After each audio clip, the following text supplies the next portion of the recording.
ಇರುವಂತಹ ವಸ್ತುಗಳನ್ನ ಹೇಳೋದಕ್ಕೆ ಅವುಗಳಿಗೆ ಸಾಮರ್ಥ್ಯ ಇದೆ. ನಿರ್ಗುಣನಾದಂತಹ ಮಾತು ಮನಸ್ಸುಗಳಿಂದಲೂ ಸಹ ಅರಿಯಲು ಅಸಾಧ್ಯನಾದಂತಹ ಬ್ರಹ್ಮನ ವಿಷಯದಲ್ಲಿ ಶ್ರುತಿಗಳು ಹೇಗೆ ವ್ಯವಹಾರ ಮಾಡ್ತೇವೆ, ಬ್ರಹ್ಮನನ್ನ ಹೇಗೆ ಅಂತ ಅವುಗಳು ಸ್ತುತಿಸುತ್ತವೆ ಅಂತ ಪರೀಕ್ಷಿತನ ಪ್ರಶ್ನೆ. ಆಗ ಅದಕ್ಕೆ ಶುಕರು ಹೇಳ್ತಾ ಬರ್ತಾರೆ ಪ್ರಶ್ನೆ ಅಂದ್ರೆ ಯಾವಾಗ ಯಾವ ಸಂದರ್ಭದಲ್ಲಿ ಈ ರೀತಿಯ ಮಾತು ನಾರದರೇ ಕೇಳಿದ್ರು, ಪರಮಾತ್ಮನನ್ನೇ ಕೇಳಿದ್ರು. ಆ ಸಂದರ್ಭವನ್ನ ಹೇಳಕ್ಕೆ ಹೊರಡ್ತಾರೆ. ಶ್ರುತಿಗೀತೆ ಎನ್ನುವುದು ಶ್ರುತಿಗಳೇ ಹೇಳುವಂಥದ್ದು, ಅದು ವಿಶೇಷ. ಹೇಳಿದ್ದೀನಿ ನಾನು, ಅವರವರು ಮಾಡುವ ಮಾತು ಅವರವರ ಯೋಗ್ಯತೆಯನ್ನು ತೋರಿಸುತ್ತೆ. ಮಾತುಗಳಲ್ಲಿರುವಂತಹ ಗಾಂಭೀರ್ಯ, ಪ್ರೌಢಿಮೆ ಇದೆಲ್ಲವೂ ಸಹ ಆ ವ್ಯಕ್ತಿ ಯಾರು ಅನ್ನೋದನ್ನ ನಮಗೆ ತಿಳಿಸ್ಕೊಡುತ್ತೆ. ಅಂದ್ರೆ ಅದು ನಮ್ಗೆ ಅರ್ಥ ಆಯ್ತೋ ಇಲ್ವೋ ಅನ್ನೋದು ಸಹ ಅದರಲ್ಲಿ ನಮ್ಗೆ ತೋರ್. ಈಗ ಆಡ್ತಾ ಇರೋರು ಯಾರು ಗಮನಿಸ್ಕೊಳ್ಳಿ, ಶ್ರುತಿಗಳೇ ಹೇಳ್ತಾ ಇದೆ. ಎಲ್ಲರೂ ಶ್ರುತಿಯ ಮಾತನ್ನ ಇಟ್ಕೊಂಡು ನಮಗೆ ಎಷ್ಟು ದಿವಸ ಪ್ರತಿಯೊಬ್ಬರು ಅವರವರ ಯೋಗ್ಯತೆಗೆ ತಕ್ಕಂಗೆ ನಮಗೆ ತಿಳಿಸ್ಕೊಟ್ರು. ಶ್ರುತಿನೇ ಹೀಗೆ ಹೇಳ್ತಾ ಇದೆ ಪರಮಾತ್ಮನ ಬಗ್ಗೆ ಅಂತ. ಈಗ ಶ್ರುತಿಗಳೇ ಹೇಳುವಂತಹ ವಿಷಯ ಅದು ಹೇಗಿರಬಹುದು ಅನ್ನೋದನ್ನ ಸ್ವಲ್ಪ ಮನಸ್ಸಿಗೆ ತಂದುಕೊಳ್ಳಿ. ಅದನ್ನ ನಾನು ನಾಡನೆ ಶುರು ಮಾಡ್ತೇನೆ. ಇಲ್ಲ ಅಲ್ಲಿವರೆಗೂ ಬೇಕಾದ್ರೆ ಹೇಳಬಹುದು, ಶ್ರುತಿಗಳ ಮಾತಿನವರೆಗೂ ಹೇಳ್ಬೋದು ಅಂತ ಭಾವಿಸ್ತೇನೆ. ತಗೊಂಡ್ಬಿಡೋಣ. ಓಂ ನಮೋ ಭಗವತೆ ವಾಸುದೇವಾಯ. ಪರೀಕ್ಷಿತ ವಾಚ. ಬ್ರಹ್ಮಣ್ಯ ನಿರ್ದೇಶ್ಯೆ ನಿರ್ಗುಣೇ ಗುಣವೃತ್ತಯ ಕಥಂ ಚರಂತಿ ಶ್ರುತಯ ಸಾಕ್ಷಾತ್ ಸದಸತಃ ಪರೇ. ಯಾಕೆ ಪರಮಾತ್ಮನನ್ನ ತಿಳಿಸಕ್ಕಾಗಲ್ವೇ ಶ್ರುತಿಗಳಿಗೆ ಅಂದ್ರೆ ಆಗಲ್ಲ. ಯಾಕೆ ಅಂತ ಪ್ರಮಾಣವನ್ನು ಕೊಟ್ಟು ಹೇಳ್ತಾರೆ. ಪರೀಕ್ಷಿತನೇ ಹೇಳ್ತಾನೆ, ಬ್ರಹ್ಮನ್ ಸದಸತಃ ಪರೇ ನಿರ್ಗುಣೆ ಅನಿರ್ದೇಶ್ಯೆ ಬ್ರಹ್ಮಣಿ ಗುಣವೃತ್ತಯ ಶ್ರುತಯ ಸಾಕ್ಷಾತ್ ಕಥಂ ಚರಂತಿ. ಅಂದ್ರೆ ಚೆನ್ನಾಗಿ ಪ್ರಶ್ನೆ ಚೆನ್ನಾಗೇ ಇದೆ, ಯೋಗ್ಯವಾದ ರೀತಿಯ ಪ್ರಶ್ನೆ, ಉತ್ತರವು ಹಾಗೆ ಸಿಗುತ್ತೆ. ಬ್ರಹ್ಮನ್ ಬ್ರಾಹ್ಮಣ ಶ್ರೇಷ್ಠರೇ ಅಂದ್ರೆ ಶುಕಾಚಾರ್ಯರೇ ಸದಸತಃ ಪರೇ, ಸತ್ ಅಸತ್, ಕಾರ್ಯ ಕಾರಣ ಇವುಗಳಿಗಿಂತ ಪರೇ ಬೇರೆ ಆದಂತಹ. ಸತ್ ಅನ್ನೋದು ಕಾರಣ, ಅಸತ್ ಅನ್ನೋದು ಕಾರ್ಯ. ಯಾಕೆಂದ್ರೆ ಕಾರ್ಯ ಅನ್ನೋದು ಯಾವಾಗಲೂ ಇರೋದಲ್ಲ, ಆಮೇಲೆ ಬರುತ್ತೆ. ಕಾರಣ ಯಾವಾಗಲೂ ಇರುತ್ತೆ. ಈ ಕಾರ್ಯಕಾರಣಗಳಿಗಿಂತ ಪೂರ್ಣವಾಗಿ ಬೇರೆಯಾದಂತಹ ಅಂದ್ರೆ ಯಾವ ಸಂಬಂಧವೂ ಇಲ್ಲ. ಅಷ್ಟೇ ಅಲ್ಲ, ನಿರ್ಗುಣೆ. ಹೋಗ್ಲಿ, ಏನಾದ್ರೂ ಗುಣ ಇದೆಯಾ ಅಂದ್ರೆ ಯಾವ ರೀತಿಯ ಗುಣವೂ ಇಲ್ಲದೆ ಇರುವಂತಹ ತತ್ವ, ಗುಣರಹಿತವಾದದ್ದು. ಅಂದ್ರೆ ಯಾವ ಸಂಬಂಧವೂ ಇಲ್ಲ, ಯಾವ ಸಂಪರ್ಕವೂ ಇಲ್ಲ ಅಂತ ಹೇಳಿದಾಗ ಅದು ನಿರ್ಗುಣವೇ. ಯಾವ್ದು ಸೇರಿದ್ರೆ ಅದಕ್ಕೆ ಯಾವ್ದೋ ಒಂದು ಗುಣ ಬಂದ್ರೆ ಸಾಧ್ಯ. ಯಾವುದನ್ನು ಇಲ್ಲ, ಎಲ್ಲದಕ್ಕಿಂತ ಆಚೆ ಅಂತ ಹೇಳಿದ ತಕ್ಷಣ ಅದರಲ್ಲಿ ಯಾವ ಗುಣ ಬರಬೇಕು ಸಾಧ್ಯ ಇಲ್ಲ. ಅಷ್ಟೇ ಅಲ್ಲ, ಅನಿರ್ದೇಶ್ಯೆ ಮಾತಿನಿಂದಲಾಗನೆ ಮನಸ್ಸಿನಿಂದಲಾಗನೆ ಗುಣರಹಿತವಾದಂತಹ ಒಂದು ವಸ್ತು ಹೀಗಿದೆ ಅಂತ ನಿರ್ದೇಶಿಸೋದಕ್ಕೆ ಸಾಧ್ಯವೇ ಇಲ್ಲ. ಅಂತಹ ಪರಬ್ರಹ್ಮನ ವಿಷಯದಲ್ಲಿ ಗುಣವೃತ್ತಯ ಶ್ರುತಯ ಅದು ಬೇರೆ. ಗುಣಗಳನ್ನ ಹೇಳುತ್ತಾ ಗುಣಪೂರ್ವಕವಾದಂತಹ ವಸ್ತುಗಳನ್ನು ಮಾತ್ರ ನಿರ್ದೇಶ ಮಾಡುವುದಕ್ಕೆ ಸಮರ್ಥವಾದಂತಹ ಶ್ರುತಯ ವೇದವಾಕ್ಯಗಳು ಸಾಕ್ಷಾತ್ ನೇರವಾಗಿ ಹೇಗೆ ಕಥಂ ಚರಂತಿ ಹೇಗೆ ಅವುಗಳು ವ್ಯವಹಾರ ಮಾಡಿದೆ. ಗುಣದಲ್ಲಿರುವಂತಹ ವಸ್ತುಗಳನ್ನ ಅಂದ್ರೆ ದೇವತೆಗಳನ್ನೆಲ್ಲ ಹೇಳುವಾಗ ಇಂತಿಂತವ್ರು ಹೀಗಿದ್ದಾರೆ ಅಂತೆಲ್ಲ ಹೇಳಿಬಿಡುತ್ತೆ. ಹಾಗಿರುವಾಗ ಮತ್ತೆ ನಿರ್ಗುಣವಾದಂತಹ ವಸ್ತು ಹೀಗೆ ಇದೆ ಅಂತ ನಿರ್ದೇಶ ಮಾಡೋದಕ್ಕೂ ಸಾಧ್ಯವೂ ಇಲ್ಲ. ಶ್ರುತಿವಾಕ್ಯಗಳು ಗುಣಪೂರ್ವಕವಾದ ವಸ್ತುವನ್ನು ಮಾತ್ರ ನಿರ್ದೇಶ ಮಾಡುವಂತಹ ಸಾಮರ್ಥ್ಯ ಹೊಂದಿವೆ. ಹಾಗಿರುವಾಗ ನಿರ್ಗುಣವಾದಂತಹ ವಸ್ತುವಾದ ಪರಬ್ರಹ್ಮನ ಅವುಗಳು ನೇರವಾಗಿ ಹೇಗೆ ಅವರಲ್ಲಿ ವ್ಯವಹಾರ ಮಾಡುತ್ತದೆ ನಡೆಸಬೇಕು. ಯಾಕೆಂದ್ರೆ ಅಂತಹ ವಿಷಯಗಳು ಅಂದ್ರೆ ಕೆಲವು ಗಂಭೀರವಾದ ವಿಷಯ ಆರಂಭದಲ್ಲೇ ಬಂದಾಗ ತಲೆ ಬೇಗ ಅದನ್ನ ಸ್ವೀಕಾರ ಮಾಡುತ್ತೆ. ಶ್ರೀಶುಕ ಉವಾಚ. ಬುದ್ಧೇಂದ್ರಿಯ ಮನಃ ಪ್ರಾಣಾನ್ ಜನಾನಾಂ ಅಸೃಜತ್ ಪ್ರಭುಃ ಮಾತ್ರಾರ್ಥಂಚ ಭವಾರ್ಥಂಚ ಆತ್ಮನೇ ಅಕಲ್ಪನಾಯ ಚ. ಪ್ರಭುಃ ಮಾತ್ರಾರ್ಥಂ ಚ ಭವಾರ್ಥಂ ಚ ಅಕಲ್ಪನಾಯ ಆತ್ಮನೇ ಚ ಬುದ್ಧೇಂದ್ರಿಯ ಮನಃ ಪ್ರಾಣಾನ್ ಜನಾನಾಂ ಮೊದಲು ಹೇಳಿದ್ರೆ ಬಿಡಿ, ಹೇಳಿದ್ರೆ ಜನಾನಾಂ ಬುದ್ಧೇಂದ್ರಿಯ ಮನಃ ಪ್ರಾಣಾನ್ ಅಸೃಜತ್. ಜನಾನ ಮೊದಲೇ ತಗೊಳ್ಳೋದು ಒಳ್ಳೇದು.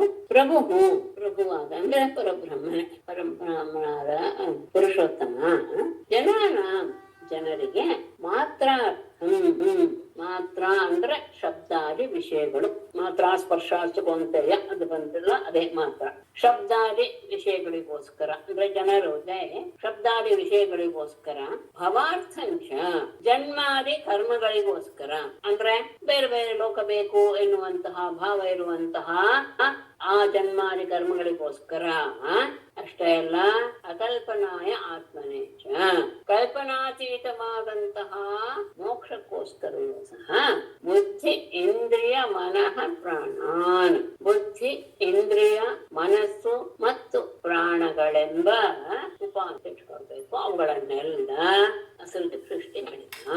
ಶಬ್ದಾದಿ ವಿಷಯಗಳು ಅಂದ್ರೆ ಅವುಗಳನ್ನೆಲ್ಲ, ವಿಷಯ ಅಂದ್ರೆ ಅರ್ಥ, ಆ ವಸ್ತುಗಳು ಅಂತ ಅರ್ಥ. ಅಂದ್ಮೇಲೆ ಜನ್ಮಾದಿ ಕರ್ಮ ಅಂತ ಹೇಳಿದ್ರೆ ಧರ್ಮ ಇತ್ಯಾದಿ ಆಚರಣೆ ಮಾಡೋದು. ಫಲಭೋಗ ಅಂದ್ರೆ ಅವರ ಇಚ್ಛೆ ಪಟ್ಟಂತಹ ಕಾಮದ ನೆರವೇರಿಕೆ. ಅಕಲ್ಪನಾ ಅಂದ್ರೆ ಮೋಕ್ಷ. ಅಂದ್ರೆ ಧರ್ಮ ಅರ್ಥ ಕಾಮ ಮೋಕ್ಷ ಅನ್ನೋದು ತಾತ್ಪರ್ಯ. ಈ ನಾಲ್ಕನ್ನ ಜೀವರಿಗೆ ಈ ಪುರುಷಾರ್ಥ ಚತುಷ್ಟಯವನ್ನು ಪಡೆಯೋದಕ್ಕೋಸ್ಕರನೇ ಬುದ್ಧಿ ಅಂದ್ರೆ ಆ ಶಬ್ದಾದಿಗಳನ್ನ ತೆಗೆದುಕೊಳ್ಳೋದು ಹೇಗೆ, ಅದನ್ನ ಅನುಭವಿಸೋ ವಿಷಯಗಳನ್ನ ಗ್ರಹಿಸೋದು ಹೇಗೆ ಅನ್ನೋದಕ್ಕೆ ಬುದ್ಧಿಯನ್ನ ಕೊಡ್ತಾನೆ. ಆಮೇಲೆ ಅದನ್ನ ಅನುಭವಿಸೋದಕ್ಕೆ ಇಂದ್ರಿಯ, ಅದಾದ ಮೇಲೆ ಅದರಿಂದಲೇ ಅದು ಮನಸ್ಸಿನ ಮೂಲಕವೇ ಪ್ರತಿಯೊಂದು ಸಹ ನಡೆಯುವಂಥದ್ದು. ಆಮೇಲೆ ಆ ಜೀವದ ವ್ಯವಸ್ಥೆಗೋಸ್ಕರ ಪ್ರಾಣ.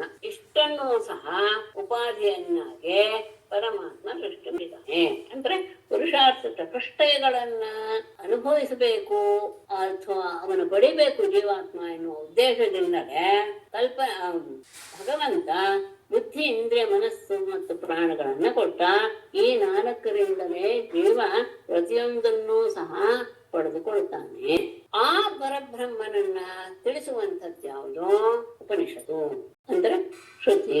ಸೈಷಾ ಉಪನಿಷದ್ರಾಮಿ ಪೂರ್ವೇಷಾಂ ಪೂರ್ವಜೈರ್ಧೃತ ಶ್ರದ್ಧಯಾಧಾರಯೇತ್ಯಸ್ತಾಂ ಕ್ಷೇಮಂ ಗಚ್ಚೇತ್ ಅಕಿಂಚನಃ.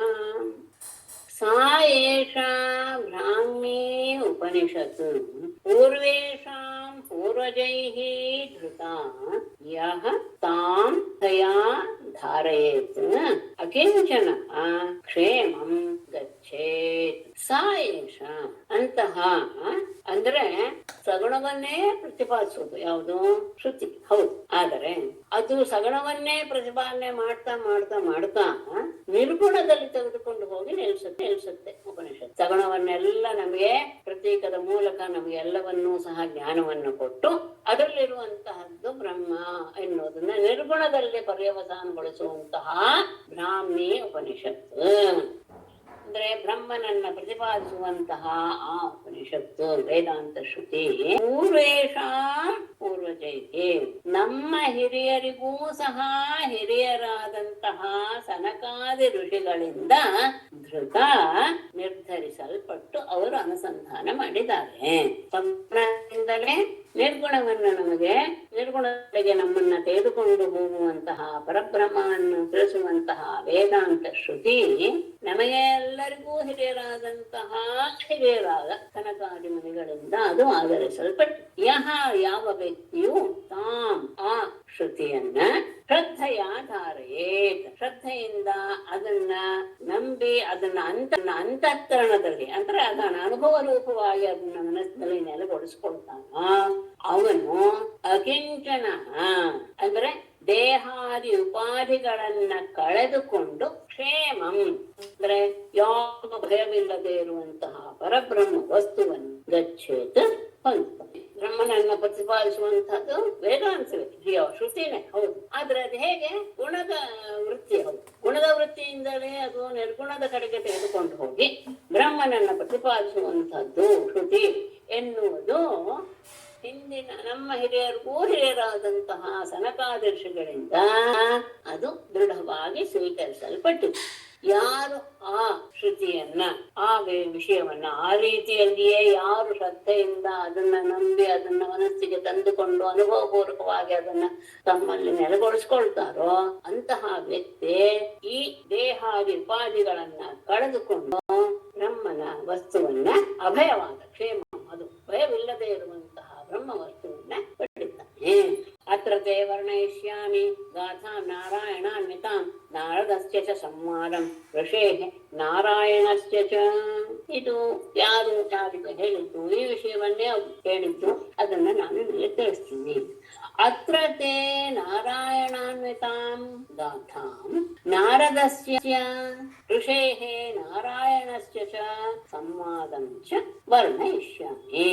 ಅತ್ರ ತೇ ಈ ವಿಷಯದಲ್ಲಿ ನಿನಗೆ ನಾರಾಯಣಾನ್ವಿತಾಂ ನಾರಾಯಣನಿಂದ ಹೇಳಲ್ಪಟ್ಟ ಗಾಥಾಂ ವಿಷಯವನ್ನು, ಅದು ಹೇಗೆ ಆಯ್ತು?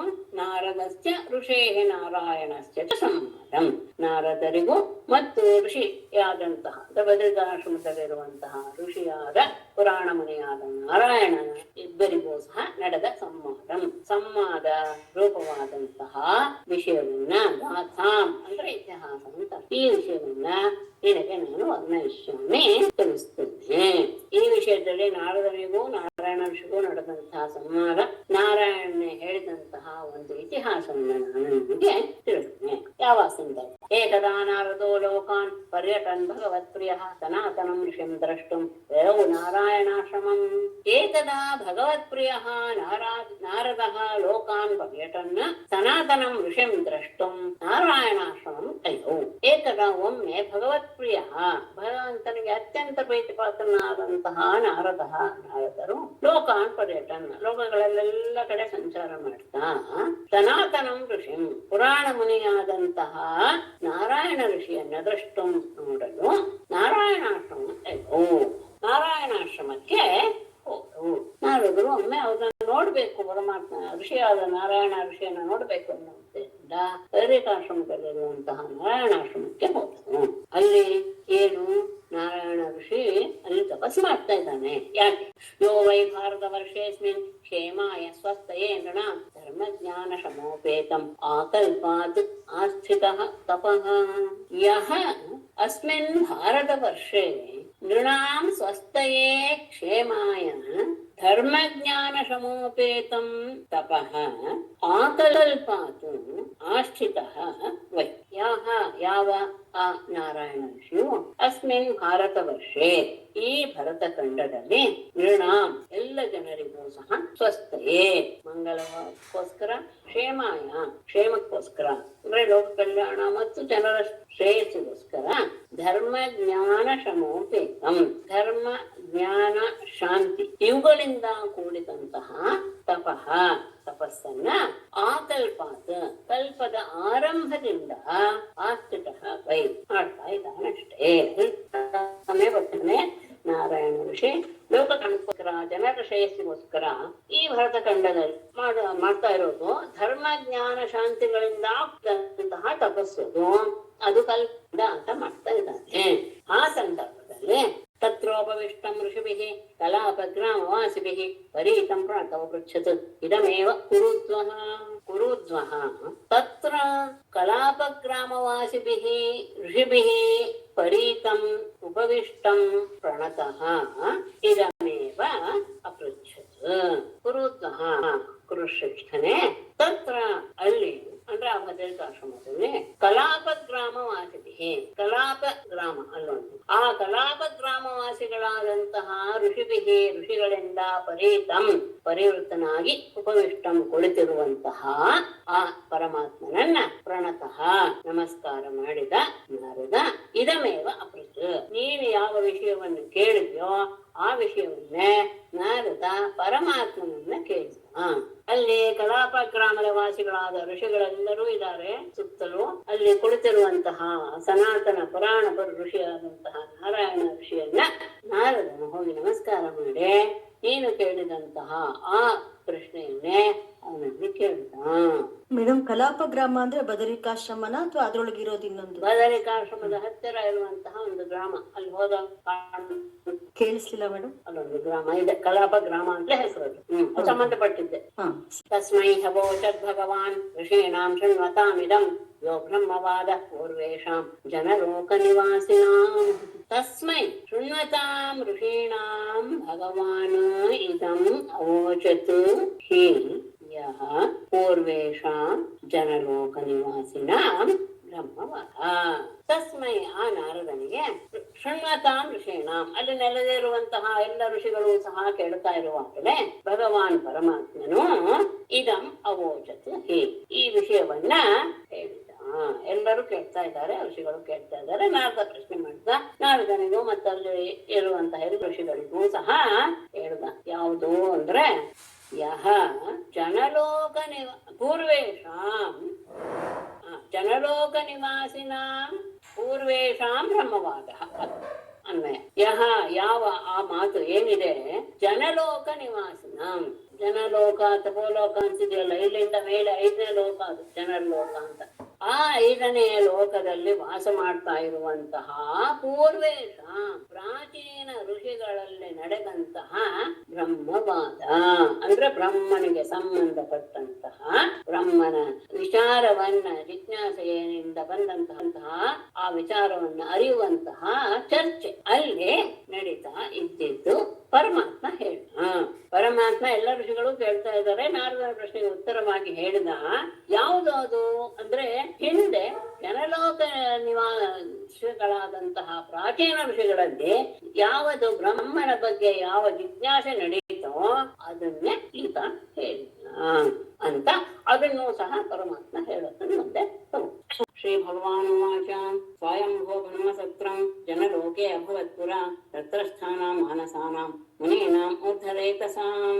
ಸ್ವಯಂಭುವ ಪುರ ಜನಲೋಕೆ ತತ್ರ ಸ್ಥಾನಾಂ ಮಾನಸಾನಾಂ ಮುನೀನಾಂ ಊರ್ಧ್ವರೇತಸಾಂ ಬ್ರಹ್ಮಸತ್ರಂ ಅಭವತ್.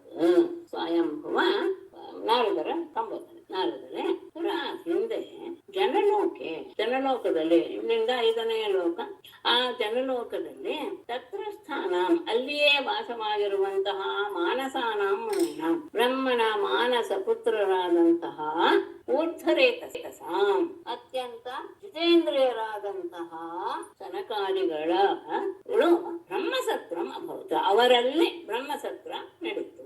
ಏನು ಬ್ರಹ್ಮಸತ್ರ ಅಂದ್ರೆ, ಇಲ್ಲಿ ಸತ್ರ ಶಬ್ದಕ್ಕೆ ಮೊದಲ ಅರ್ಥ ಹೇಳ್ತಾರೆ.